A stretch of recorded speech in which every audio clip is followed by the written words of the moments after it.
పోరాటం చేయాలంటే మీకు నా బలం కావాలి అంటున్నారు. మీరు నా అన్న, నా తమ్ముడు, నా కుటుంబ సభ్యుడు అంటున్నారు. నేను మీకంటే ఎక్కువ. కేసీఆరే దేవుడు, కేసీఆరే సర్వస్వము, ఆయన ఆదేశానుసారము ఆయన లక్ష్యాలు నెరవేర్చడం కోసమే నేను పనిచేస్తా అని దాదాపుగా 2 దశాబ్దాలుగా నేను పనిచేసుకుంటూ పోతున్నా.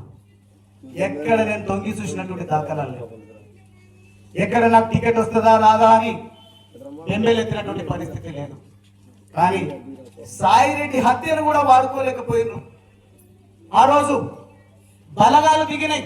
అంత్యక్రియలకు ఎవరు రావాలంటే భయపడ్డారు. నేను అంత్యక్రియలకు వస్తే పోలీసు వాళ్ళు నువ్వు రావద్దు అని చెప్పేసి మాట్లాడారు. అదే విషయాన్ని ప్రభుత్వానికి టిఆర్ఎస్ పార్టీ పెద్ద నాయకులకు చెప్తే వదిలేసి ఇంకా అని మాట్లాడారు.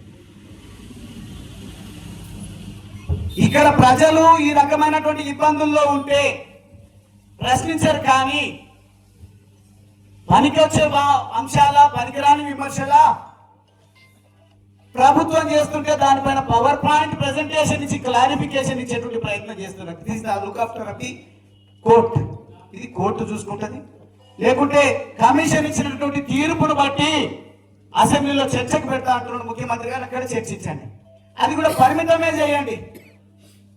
కేవలం ప్రభుత్వం చేస్తున్న విమర్శలు, గత ప్రభుత్వం ఇప్పుడున్నటువంటి ప్రభుత్వంలో ఉన్నటువంటి వాళ్ళను ఇబ్బంది పెట్టినట్టు అంటే అంశాలనే అసెంబ్లీలో చర్చిస్తున్నారు, బయట చర్చిస్తున్నారు, సోషల్ మీడియాలో చర్చిస్తున్నారు, మెయిన్ స్ట్రీమ్ మీడియాలో చర్చిస్తున్నారు తప్ప ప్రజలు ఏం కోరుకుంటున్నారు?